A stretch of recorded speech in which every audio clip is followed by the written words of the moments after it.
Assalamualaikum warahmatullahi wabarakatuh.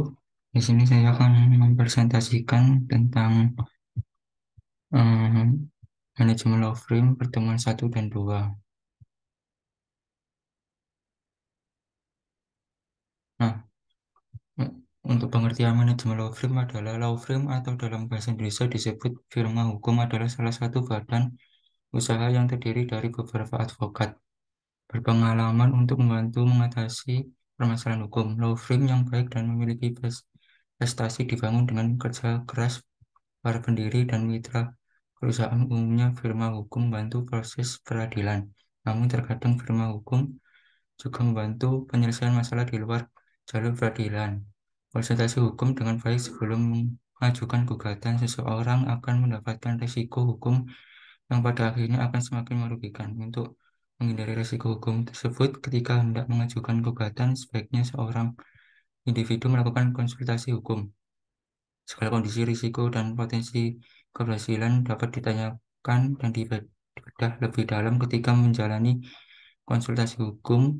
Di sini adalah peran penting firma hukum sebagai penyedia layanan bantuan konsultasi hukum. Law firm akan memberi layanan dari lawyer, advokat berpengalaman, serta berpengalaman sesuai bidang ditangani. Tujuan utama law firm adalah memberikan pelayanan hukum masyarakat baik personal maupun perusahaan dengan konsumen tinggi kerja tim.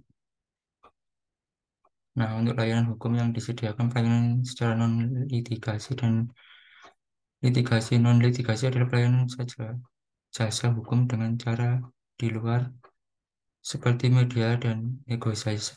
Sementara negosiasi adalah pelayanan jasa hukum yang melalui proses peradilan, seperti rekanan notaris, rekanan pejabat pembuatan akte tanah, konsultasi hukum, litigasi pidana, dan litigasi perdata. Untuk manfaat mempelajari manajemen law firm, manfaat dari mempelajari manajemen law firm ini di antara dapat membantu memberikan bagaimana caranya mengurus, mengelola, dan mengatur segala sesuatu yang dilakukan individu atau kelompok.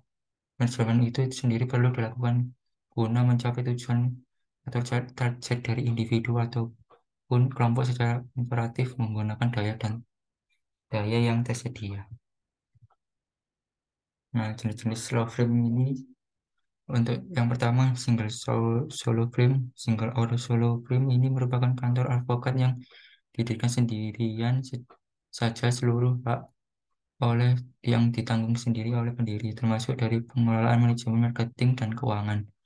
Akan tetapi memperkerjakan pegawai saja untuk membantunya dalam melaksanakan tugas-tugasnya, tetapi seluruh beban dan tuntutan kerja di handle sendiri. Dan kedua, partnership law firm. Fungsi law firm ini merupakan kantor advokat yang didirikan secara bersama-sama dengan beberapa teman lain.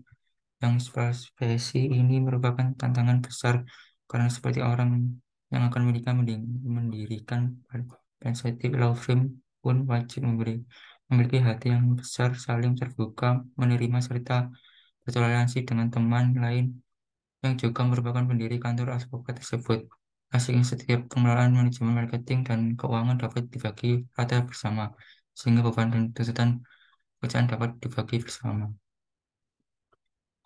Untuk konsep dasar manajemen, pertama manajemen sebagai ilmu. Manajemen bisa dipelajari sebagai ilmu pengetahuan, sains. Dengan kata lain, ilmu manajemen dipelajari dengan sistematis dan teoritis dengan tujuan mengetahui bagaimana manusia dapat bekerja sama untuk mencapai target yang ditentukan perusahaan. Yang kedua, manajemen sebagai seni. Manajemen ini juga bisa diartikan sebagai sebuah seni. Secara umum, definisi manajemen sebagai seni adalah seni yang mencapai hasil yang maksimal dengan usaha minimal untuk mencapai kesejahteraan maksimal bagi para pemimpin maupun perusahaan dalam sebuah perusahaan atau organisasi.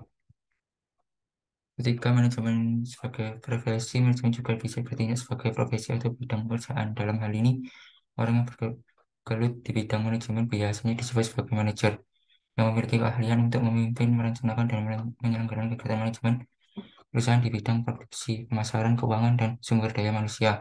Keempat, manajemen sebagai proses dapat didefinisikan sebagai sebuah proses tertentu. Dengan kata lain, manajemen diartikan sebagai sebuah proses yang terdiri dari tindakan perencanaan, perorganisasian, pelaksanaan, dan pengadilan yang dilaksanakan secara runtut dan sistematik untuk mencapai tujuan perusahaan yang ditetapkan. Nah, untuk bidang-bidang manajemen, ada manajemen produksi, manajemen pemasaran, manajemen keuangan, manajemen sumber daya manusia, SDM, dan yang terakhir manajemen administrasi akuntansi. Untuk teori manajemen, aliran klasik, aliran manajemen ilmiah, aliran perilaku, aliran manajemen berdasarkan hasil, aliran analisis sistem, dan aliran manajemen mutu. Nah, untuk legal service, suatu legal firm adalah legal service yaitu pelayanan hukum dalam bahasa Indonesia diterjemahkan dalam pelayanan hukum pada umumnya. Kebanyakan orang lebih cenderung memberikan pengertian yang lebih luas kepada konsep dan makna legal service dibanding dengan dan tujuan legal light atau dikenal assistance karena pada konsep ini di legal service terkadang makna dan tujuan memberikan bantuan anggota masyarakat operasional bertujuan untuk menghapus kenyataan dan diskriminasi dalam penegakan hukum. Terima kasih. Assalamualaikum warahmatullahi wabarakatuh.